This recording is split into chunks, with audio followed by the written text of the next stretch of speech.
Questions in Igbo language for the beginners.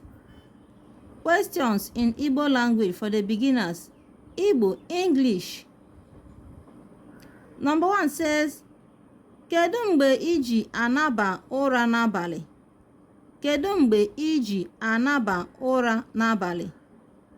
English, when do you go to sleep at night? Kedu mgbe iji eteta n'ụtụtụ? Kedu mgbe iji eteta n'ụtụtụ? When do you wake up in the morning? Kedu ihe mbụ ị na-emekarị n'ụtụtụ? Kedu ihe mbụ ị na-emekarị n'ụtụtụ? What is the first thing you do in the morning? Ana m asachapụ eze m. Ana m asachapụ eze m. I do brush my mouth. Gaa zụta ihe nri. Gaa zụta ihe nri. Go shopping for groceries.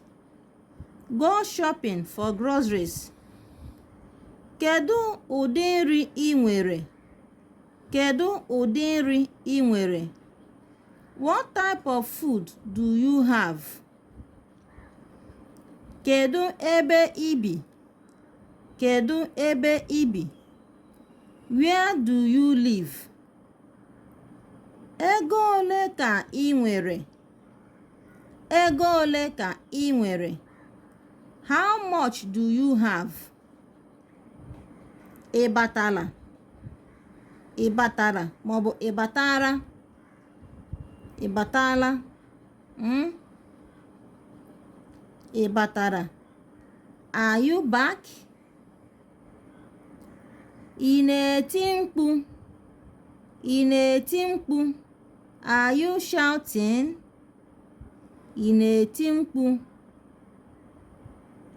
We have learnt about na and the na a as a continuous sentence. That is present continuous sentence. Na maọbụ na a. Guys, share this video, comment, follow our page for more. Bye.